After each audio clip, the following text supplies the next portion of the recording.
नमस्कार दोस्तों। राघव और काव्या की कहानी किसी फिल्म से कम नहीं थी, लेकिन उनकी शुरुआत बहुत ही साधारण थी। दोनों की मुलाकात कॉलेज के पहले दिन हुई थी, जब राघव गलती से काव्या से टकरा गया और उसकी किताबें ज़मीन पर गिर गई। उस दिन काव्या ने गुस्से में राघव को खूब डांटा, लेकिन राघव की सच्ची मुस्कान और बार बार माफ़ी मांगने का अंदाज धीरे धीरे काव्या के दिल में जगह बनाने लगा। कुछ ही दिनों में दोनों अच्छे दोस्त बन गए और दोस्ती कब प्यार में बदल गई उन्हें खुद भी पता नहीं चला। दोनों दिन साथ कॉलेज आते, कैंटीन में बैठकर घंटों बातें करते और छोटी छोटी बातों पर हंसते रहते। राघव काव्या को हर सुबह गुड मॉर्निंग का मैसेज भेजता और काव्या उसके मैसेज का इंतज़ार करती।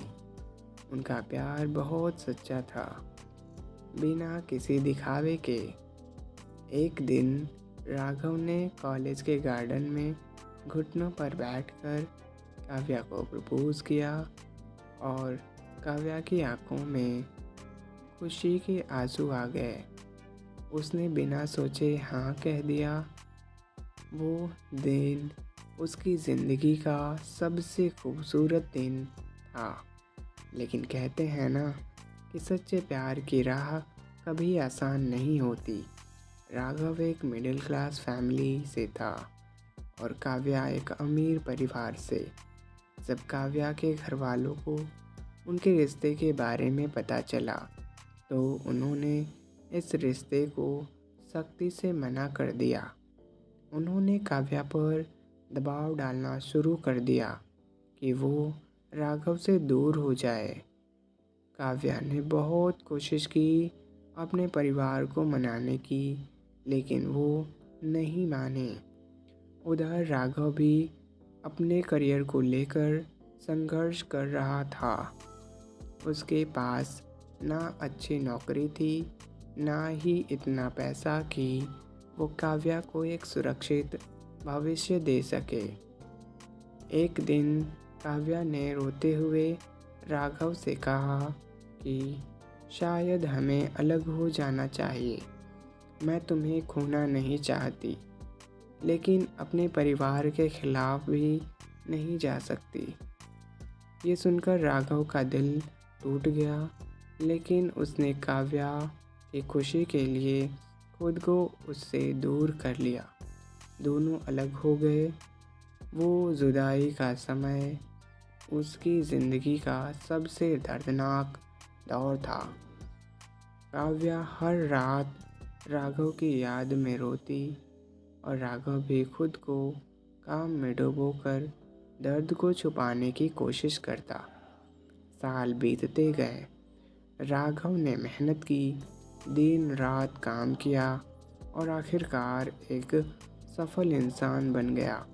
अब उसके पास सब कुछ था, अच्छी नौकरी, पैसा और सम्मान। लेकिन उसके दिल में काव्या की कमी हमेशा ही बनी रही। दूसरी तरफ काव्या ने भी किसी और से शादी करने से मना कर दिया। उसने अपने परिवार को साफ कह दिया कि वो सिर्फ राघव से ही प्यार करती है और उसी से शादी करेगी। समय के साथ काव्या के माता पिता भी उसकी ज़िद और उसके सच्चे प्यार को समझने लगे। एक दिन अचानक राघव और काव्या की मुलाकात एक शादी में हुई। इतने सालों बाद भी दोनों की आंखों में वही प्यार था, जैसे वक्त कभी रुका ही नहीं था। काव्या ने राघव को देखा और उसकी आंखों से आंसू बहने लगे। राघव भी खुद को रोक नहीं पाया और दोनों एक दूसरे के सामने खड़े हो गए। बिना कुछ कहे ही सब कुछ कह दिया उन्होंने। काव्या के माता पिता भी उस शादी में मौजूद थे। उन्होंने राघव को देखा, उसकी सफलता और उसके व्यवहार को समझा और आखिरकार उन्होंने इस रिश्ते को मंजूरी दे दी। वो पल राघव और काव्या के लिए किसी सपने से कम नहीं था। कुछ ही महीनों बाद दोनों की शादी धूमधाम से हुई। काव्या लाल जोड़े में बेहद खूबसूरत लग रही थी और राघव उसे देखकर खुद को दुनिया का सबसे खुशनसीब इंसान मान रहा था। जब राघव ने काव्या की मांग में सिंदूर भरा तो दोनों की आंखों में खुशी के आंसू थे। वो सिर्फ एक शादी नहीं थी, बल्कि दो टूटे हुए दिलों का फिर से जुड़ना था। उनकी जुदाई ने उनके प्यार को और भी मजबूत बना दिया था। शादी के बाद भी दोनों ने एक दूसरे का साथ कभी नहीं छोड़ा। हर मुश्किल में साथ खड़े रहे और हमेशा एक दूसरे की खुशी को सबसे ऊपर रखा। उनकी कहानी ये साबित करती है कि अगर प्यार सच्चा हो तो वक्त चाहे कितनी भी परीक्षा ले, अंत में जीत प्यार की ही होती है।